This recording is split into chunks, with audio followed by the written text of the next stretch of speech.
Hi guys, welcome back to Dimitra's Dishes. So last week I taught you how to make the Greek version of chicken piccata, my Greek version of chicken piccata, and today I'm going to teach you how to make the classic traditional version.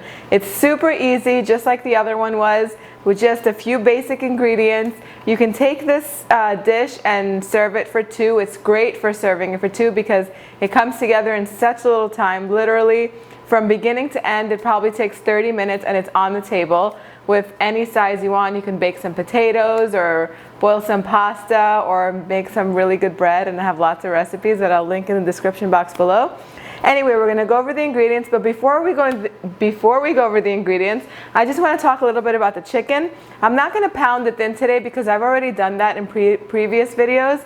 Just for the sake of saving time, I'm just skipping that today. But I do want to talk about the chicken cutlets. I buy chicken breast, skinless and boneless. It's much cheaper than buying already thinned out chicken cutlets at the butcher. It takes just a few seconds to do it, and it saves you a lot of money. I mean, literally in my part of town, it costs about $1 to $2 per pound more if you buy it already thinned out at the grocery store. They slice it really thin. It's completely unnecessary, but if you want that extra convenience, you can find already thin chicken cutlets at the butcher shop, but really simple. Let's go over the rest of the ingredients. So I have 2 chicken cutlets that I've pounded out to a 1/4 inch thick, and then we have some freshly squeezed lemon juice, some red pepper flakes, some capers, and sliced Kalamata olives. I've already rinsed my capers to kind of get rid of that extra brininess, and I've sliced my Kalamata olives. I have some chicken stock, salt, pepper, olive oil, cumin powder, dried oregano. We're going to use some all-purpose flour, fresh parsley. I don't know if I said tomatoes. I just chopped up a Roma tomato, some garlic, and a little bit of butter. That's it. Really simple, really easy. We're going to begin by seasoning our chicken, which really you can use your favorite seasonings. I'm just using my favorite. You could even get away with simple old salt and pepper and flour, but I love to add oregano and cumin powder to chicken each time I make it. It just goes together really well. It freshens it up, and when the chicken is really well seasoned, it just tastes so much better. So we're going to start with salt and pepper. So we're going to do salt, pepper, crushed red pepper flakes, cumin powder, and oregano. And then we're going to dredge it with flour. And we're going to do both sides. So you want to make sure you heat up a frying pan on pretty high heat, and then put a couple tablespoons of olive oil in there. So once the oil is nice and hot, just kind of dust off the excess flour from the chicken, put it in there, and let it begin to sizzle and get really hot before you add the other one in. So because you want to get a really nice crisp crust around it. We're going to cook it about 2 to 3 minutes on each side until the chicken is completely cooked, and then we're going to move on to the next step. So you'll know the chicken is ready to flip once it becomes opaque all around the edges. So once the chicken is completely cooked, transfer it to another pan or plate, and then turn the heat off from underneath the frying pan and mince the garlic. I put 2 cloves of garlic, or exactly how much garlic I like in this. And then you want to make sure you add the butter, and this is still off of the heat because the pan is really, really nice and hot, and you definitely don't want to you definitely don't want to burn the garlic. And once garlic is finely minced like this, it can burn really quickly. So we're going to turn the heat back on, and that butter, as soon as the heat turns back on, and actually as soon as it hits the pan, it releases this beautiful aroma of garlic, just garlicky goodness. This sauce is going to be so delicious.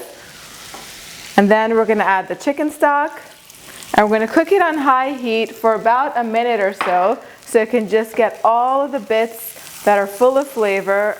They're going to remove from the bottom. It's going to reduce a bit, and then we're going to add our lemon juice to this with the capers and olives and our sauce. Just like that, it's going to be ready. And finally, this is completely up to you. You can just take the sauce and pour it over the chicken, or you can take the chicken and kind of put it in there and bathe it in that sauce. It's going to help thicken the sauce a little bit more from the flour and the coating that's all over the chicken.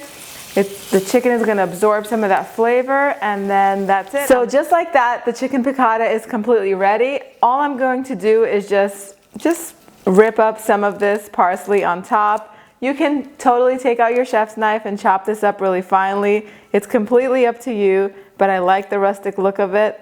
And it releases the oils and the aroma of the parsley, and it just makes it even more delicious. And last but not least, I'm going to top it with this chopped tomato. It's actually just one little plum tomato that I chopped up, and it's going to add really nice freshness. Over here in the States, it's known as a Roma tomato, but in other parts of the world, I know that they're called plum tomatoes. Let me let you take a look at how beautiful that is. Now, I like to serve this with either some pasta or this delicious rosemary bread. This is my homemade, the best bread in the world recipe. I think that's what I called it, because trust me, if you've made it, you know that it's just perfection. All I did after it rose the initial time, then I just took some dried rosemary. I always have rosemary in the house. You can put oregano or you just leave it plain, but this rosemary takes it to like an amazing level. And I just put some rosemary in there, then I shaped it into a ball. And if you really want me to show you how to do this, I'll just post in the comment section down below, I'll show you. But it's super simple. I'm gonna cut into it. Do you hear that? That is what good bread should sound like. Really nice and crisp. And look at that, you have little bits of rosemary in there. It's crisp on the outside and soft on the inside, and it's everything good bread should be. The recipe for both of these recipes will be in the description box down below. It'll take you to my website, dimitrasdishes.com. You'll get this and so many more recipes. I'm gonna dig into that because it just looks too good to leave alone. And I will see you right back here next time.